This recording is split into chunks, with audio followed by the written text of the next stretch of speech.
morning, guys. We are heading into the office, but first I gotta make a stop at Dunkin' Donuts and get a breakfast sandwich because I'm hungry. Oh yeah. Alright, we wait in the Dunkin' line now. It is so hard not to want to lash out at somebody that did you wrong. And it's so hard because if you do, society sees you as the wrong person because you're attacking somebody else. But it's so what can someone do to you and you just turn the other cheek? All I want to do is tell the whole world how bad this chick screwed me over. But it just doesn't. All I want to do is talk. I mean, it's not all I want to do.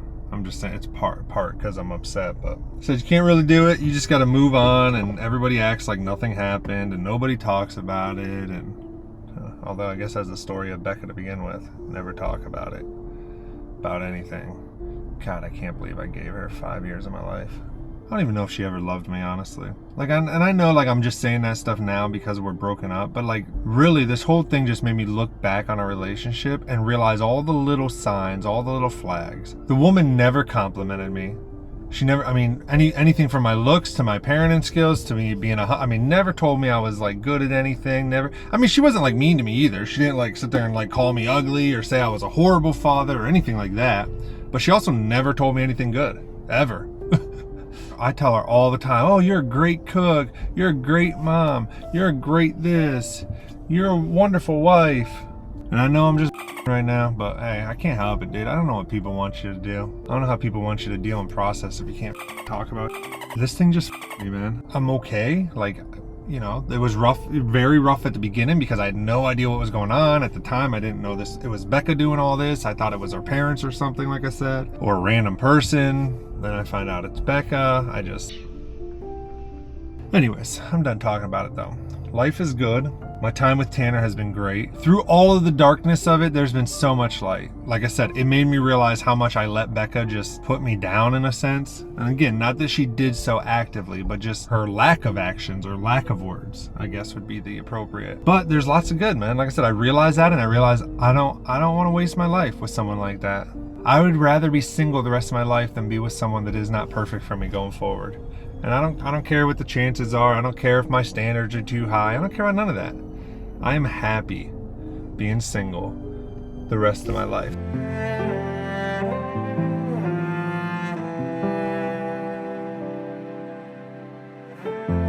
Oh man, I am almost home. We are pulling into my neighborhood now. I don't know what happens, but I get these panic attacks. And it's my entire body gets numb and stuff. It's my chest gets numb, my neck, my arms, they get tingly all the way down to my hands. It's happened so many times. I know it's just a panic attack.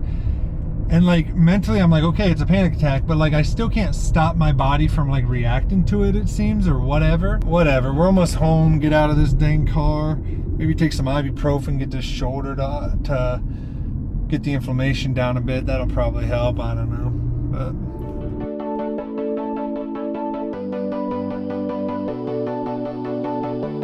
what do I do?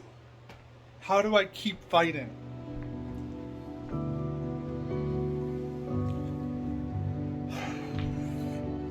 Could just be doing something. Instead, I'm just gonna sit here on a couch and stare at a wall. Why? I don't know. Does anybody give it? Not really.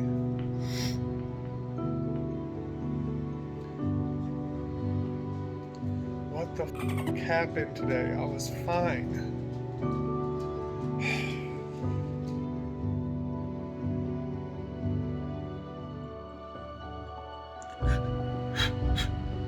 I just need something to happen.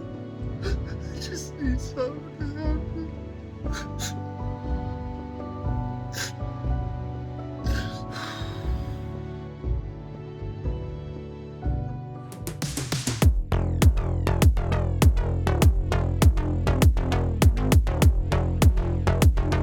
There's no one here yet but this dog.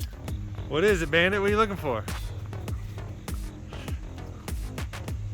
What are you doing? Where are you going? You like coming to your grandparents' house?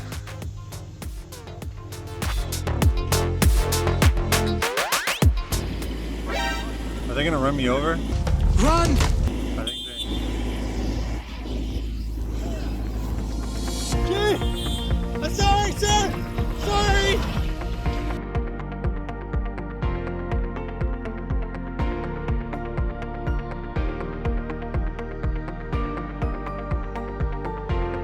All right, I just got to the court. So I'm a little nervous, obviously, because I've been screwed so far. So I'm not expecting today to go much different. But we shall see, we shall see. I just still can't wrap my head around why Becca's doing all this. I don't know what the heck I ever did to this woman, man. I mean, I think I've actually been a really good husband and a really good dad. Like, really good. I think I've been good to her. I think I've been good to her kid. Because apparently it's not my kid. I just don't get it. I don't understand what the heck I've done so wrong to this woman. I think it's worse than murdering somebody. The destruction it causes, not just in one life, but in the child's life. It's horrible. And it's just horrible that the courts just don't even seem to care. They just, boom, insta-side with the woman. Just believe whatever the woman says. And then it's the dad fighting the whole time to prove that what the woman said wasn't true. But it's what they do. They don't care, man. It's sad they don't care. Well, we just got back from court. It still didn't go the way I wanted it to go, obviously, because my goal is to get full-time custody, or to get custody of Tanner, and then to give Becca equal parenting time. But I maintain custody because she is not looking out for the best interests of Tanner, only for herself. But it did go a little bit in my way because Becca got herself caught in a lie. I was trying to get a little more, and the judge made a comment about, and her lawyer kind of made a comment, both of them, about how I basically had standard visitation. I got every other weekend and I got every Thursday. Then they were talking about, which I wasn't even going to bring up. I mean, I wanted to, but I was trying not to do like low blows and stuff. Her lawyer made a comment about how she let me have them for Labor Day. And I, said yes, she did, but she only let me have them for Labor Day because she wanted to go to an event and didn't want to have to take him along and stuff. And so last minute, she gave me access to him for an extra day. Then they were kind of saying, well, he basically has standard visitation. So then I kind of interrupted the judge a little bit. So if I have standard visitation, that means I should receive my phone calls during the week, because, and I, told him right now I'm getting no phone calls, no additional talk time or anything with him. Her lawyer, I forget exactly what he said, but he made a comment about how, like, they didn't have any objection with phone calls or whatever. And I said, well, that's not what your client said. I said, I asked for phone calls. I said, and I have text messages to prove it. I said, Rebecca told me that her lawyer said I was not allowed to have. And he was like, what? And I'm like, I said, well, he's like, so you're saying that I told you can't have, and I said, no. I said, what I'm saying is Rebecca told me when I asked for phone calls that you told her that I did not have standard visitation and that she was not required to give me phone calls. And the judge ended up pretty much ruling in my favor after that. And I got nightly phone calls with Tanner. Any night I don't have them, I now get nightly phone calls. So I'll take it. I'm not giving up, man. I'm not giving up. I don't know the answers to this. I'm trying not to be like whatever. I just honestly feel like am I mad at Becca? Can I admit that I'm mad? I'm angry? Yeah, 100%. Like, of course I am. I mean, how does somebody make up lies and stuff like this about somebody and you not be upset or angry or whatever? But what I will say is, and I'm stating this publicly for the record, I will not keep Tanner from Becca like Becca does to me.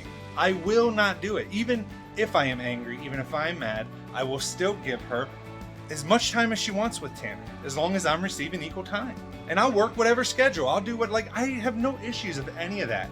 I am not trying to be the bad guy here, but I'm also not going to roll over and not fight for my son. So if that makes me look like the bad guy, then that makes me look like the bad guy. I don't know what to say, but I'm tired of rolling over for girls. I mean, this is the second woman trying to take a kid from me. I mean, I'm going to fight for what I can get. Even if it's table scraps, I'm going to fight for every damn piece of scrap I can get. And not because I'm mad at Becca, because Tanner deserves to have his father in his life as much as possible. And if you can't be mature enough or grow up enough to deal with that, then you should not have custody of the child. Period. No matter who you are, man or woman. Doesn't matter. It's just my opinion on it. Heading to pick up Tanner. It quit raining. It's still a little cloudy and stuff, but it looks like it's wanting to clear up coming from this side of me. So I'm thinking I'm gonna pick him up and we're just gonna head to the lake and give it a try, do some hiking and stuff.